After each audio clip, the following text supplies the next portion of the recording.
Hello, my name is Rob Evans, and I'm the School Security Liaison Officer for Vermont's Agency of Education and Department of Public Safety. And I'm here with Sharonlee Trefry, who is with the Vermont Department of Health, and she is the school nurse consultant and is a valued member of Vermont's school crisis planning team with me. And she's been a member of our team for about the past three and a half years. And the intent of our conversation today is talked about school relocation and the reunification planning process with a specific focus on school nurses. So Sharonlee, again, thanks for being here and appreciate you spending a little time about this specific focus area for our training. Thank you, Rob. This is an important issue. While this is a brief highlight of reunification planning, good reunification comes from outcomes that depend on relocation planning. And so we're going to touch on some highlights of both. Our objectives is we really want you to be able to round out your safety team with the minimal folks needed to provide the safest reunification while ensuring that the right people are at the table and that they have the best plans available for all students and personnel, which includes confirming access to student and personnel health and contact information, preparing your relocation site, and you might even need to have more than one relocation site.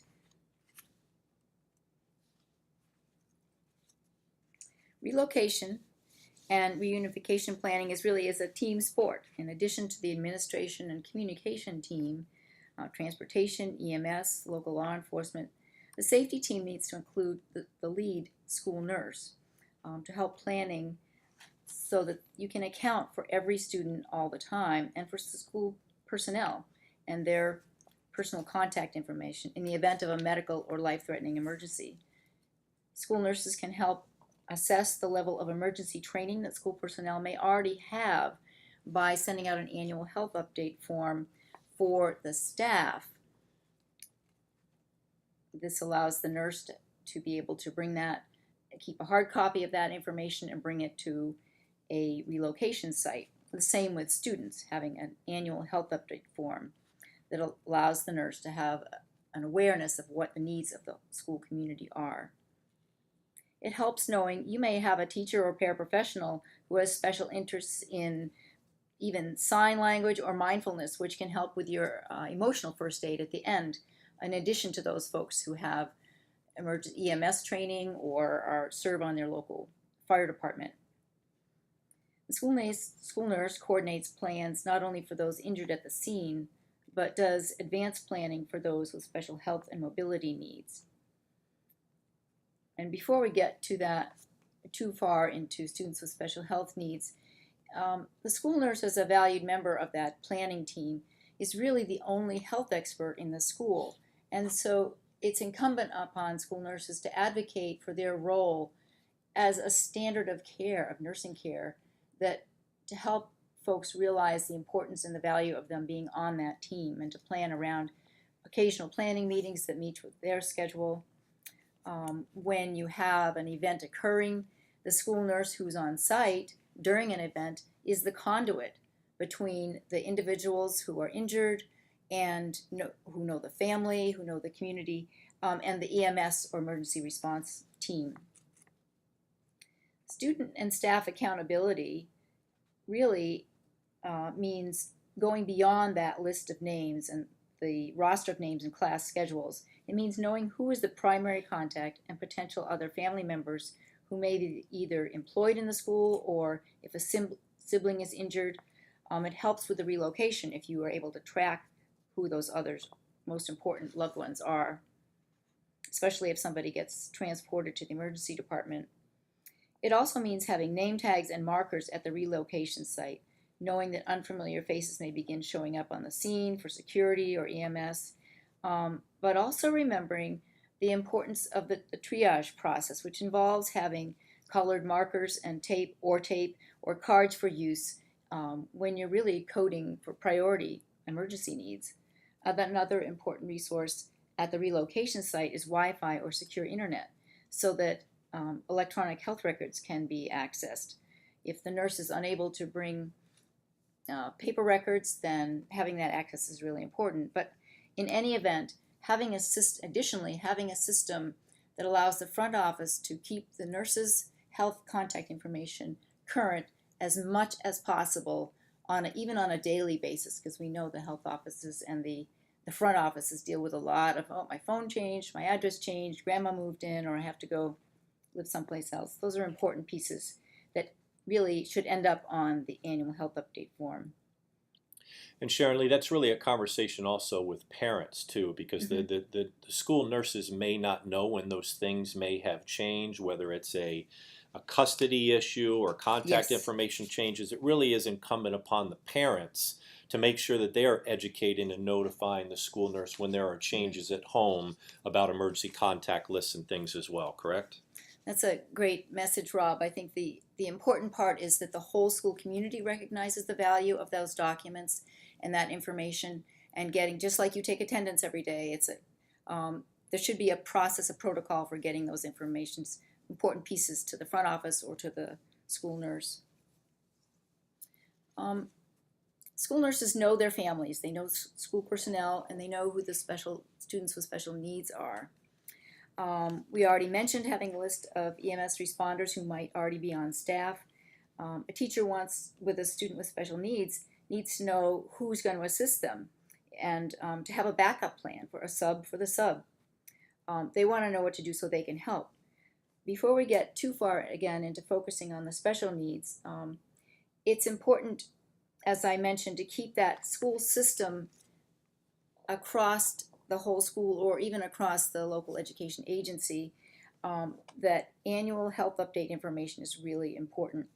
What happens to those forms? Do they get piled up on the teacher's desk? Do they get forgotten or held up in the front office and not to the nurse?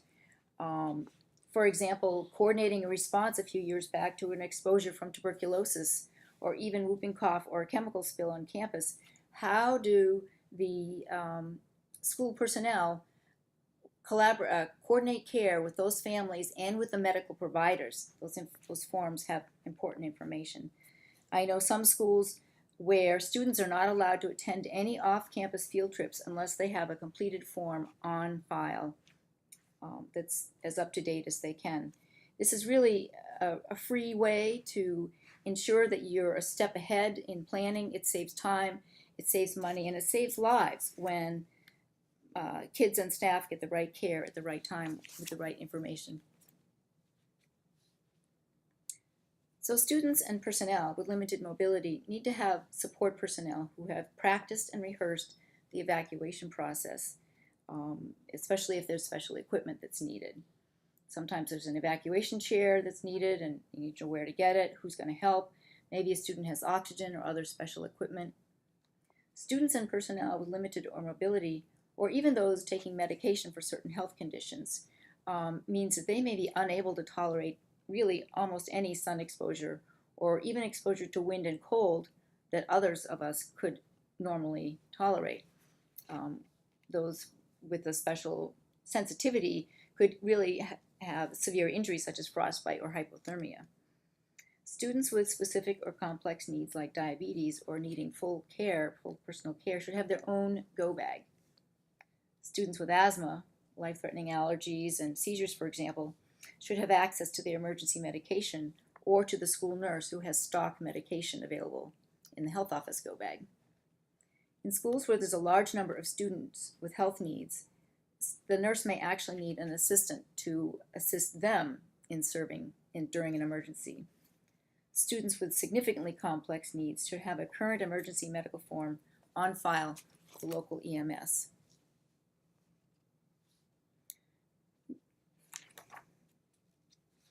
Let's take Joey, for example. What